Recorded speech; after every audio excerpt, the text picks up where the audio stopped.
Ghost Modern Chapter 5. Sarah woke up to the sound of tapping. Differing rhythms, but persistent. Tap, tap, tap, tap. Was it a bird? She instantly thought of the old woman, then of John and the attack by birds, which she hadn't believed at the time. Or was it someone knocking on the door? No, not loud enough, and too many taps, like rain on the window, but she could see it was dry outside. She gets up, rubbing her eyes, not yet conscious from another broken night. Were the police still outside? She went down the hallway. The tapping grew louder. It was coming from upstairs. She swallows hard and starts to walk up. On the landing, she hovers outside their bedroom to listen. The tapping is inside. She opens the door slowly. John! He has his back to her, but fully dressed in a casual shirt and jeans, his normal working from home clothes. He's at his desk where he does his work, and he's tapping away, urgently and constantly at his computer. Hey Sarah, I thought I'd start work early, lots to do. He turns round, sees his open-mouthed wife, and frowns. Hey, what's up? You okay? Do you fancy a coffee? I'm going to put the kettle on. He flashes a quick smile and gives her a kiss on the cheek as he jogs downstairs. Jogs downstairs. She looks about the bedroom. The bed is made, tidy, the room looks fresh. It will be just as it was before that day, except something didn't look right. She can't be sure.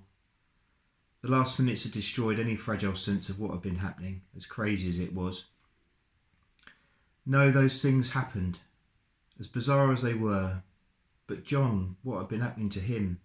His body. Nobody could change like that in a few days. The bones. John's monitor screen seems to signal to her, shining brightly. She goes to it. The lines and numbers have never meant anything to her. Whenever she's happened to glance at his work, or he's shown something he published. She remembered when John told her they needed to move here. He was a bit vague about what his new job entailed. He mentioned something about genetics, cutting-edge research, reinforcing and strengthening species development. A lot of scientific terms that confused her. She didn't question too much. The job seemed good, more money when they were struggling. They got this house cheaply. She did wonder briefly, a passing niggle of a thought, how they got this house at such a good price. She thought it must have been because it had been a bit run down. Perhaps it was an old person who used to own it. She remembered the house felt empty, musty. She hated the wallpaper, so dated. She looks away from John's computer monitor, across the tidily made bed, with laundered sheets, and there it is. Crudely drawn birds with a repeating pattern of zigzags, like backward Zs at an angle, and pairs of triangles. It hits her now that those were the symbols the old woman drew on her gateposts. But Sarah and John had taken all that wallpaper down soon after they moved in. Suddenly it's icy cold. Her breath condenses in front of her. Like the day they moved in, the boiler didn't work at first. It was early January. She remembers being cold to her bones. She shivers. The computer is gone. The desk and bed aren't there. There's just a few boxes on the floor. Hey, lazy bones, there's some more boxes in the back of the van. Think it's got your letters and photos. I know you'll want to be in charge of those. Sarah turns to see John. Winter coat tightly fastened, gloves, woolly hat. He's got the start of a beard he was growing when they moved in. She hadn't liked it and persuaded him to shave it off. He puts down a box and says, Come on, let's grab a coffee. The kettle's unpacked. She followed him down the stairs, noticing the same moulding wallpaper. She looked back after John, but he was gone. She got downstairs and was hit by an icy blast. The front door was wide open. Sarah is drawn to go through it. As she steps through, she feels something changing behind her.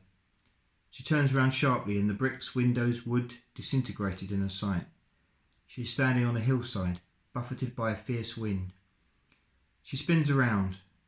No houses around her, just a few old cottages further away, around the old church at the end of the village. She looks back, open-mouthed, through where her house had been only moments before. There were just fields, green grass stretching up the hill, until she sees some tent-like structures, a whole camp. A large number of men are moving back and forth, dragging carts with blocks of stone in one direction, and full of mud and soil in the other. She looked to where the carts were travelling to and from. They were digging out the tunnel which lay just beyond Sarah's house. But that was built in the 19th century. Confusion is overcome by fascination as she hears the loud shouting of the men. She'd read on the internet about the tunnel's creation, thousands of men working for years, many dying, and how it had been used in a later century for the army to build a base underground. She starts to walk towards the past, as there seems nowhere else to go. Amongst the dark figures of the busy workers, she can now see soldiers in uniform and men in top hats and long frock coats, pointing with rolls of paper in their hands. She hasn't any fear. It's so unreal, it's like she's watching a film, so she keeps walking closer. Suddenly, one of the top hats sees her and points angrily. A group of soldiers with rifles shout and start to run towards Sarah.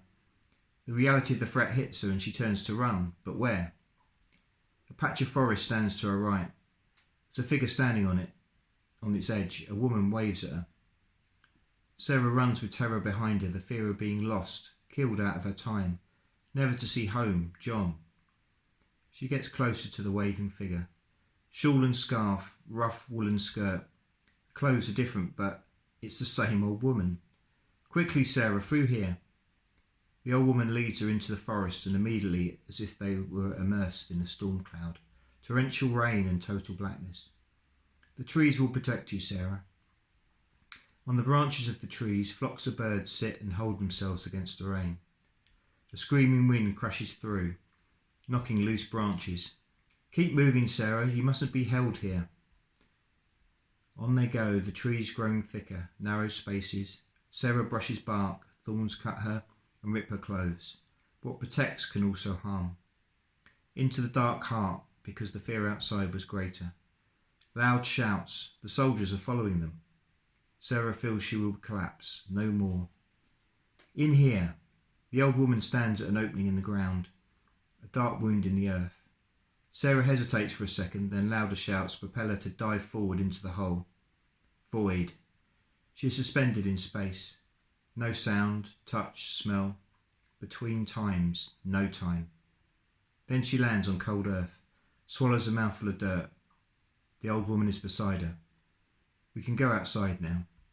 Sarah wipes her face, tries to speak, spitting out soil. But the soldiers... They're 1,000 years away. Sarah clambers out of the cave after the old woman. The forest still surrounds them, but there are no loud shouts from men. Wait, you need to explain what's happening to me, please. All in good time, Sarah. They come to the edge of the forest. The sun is bursting through the sky in orange and yellow. Down the hill there is the village, but there's not even the sparse buildings of moments ago. Just crude huts, smoke rising from fires outside, no church. Sarah watches women, men, children going about their lives, feeding animals, cooking, building. The air is still. A man comes running down the track that runs along the base of the hill. He is shouting something Sarah can't understand, but she can understand the urgency in his arm waving. One by one, the families in the huts hear his cries and start to panic, running into their huts. The men come out with spears, looking fierce. Now there is a rhythmic sound from the right, a vibration that comes up through the ground into Sarah's feet. The stillness is cracked apart, and into the new world stomps 100 Roman soldiers. The morning sun glistens on the bronze breastplates and helmets. This place has always been a battleground, Sarah. There's a power within the land that many have fought to control. That's why I'm here. That's why you are here.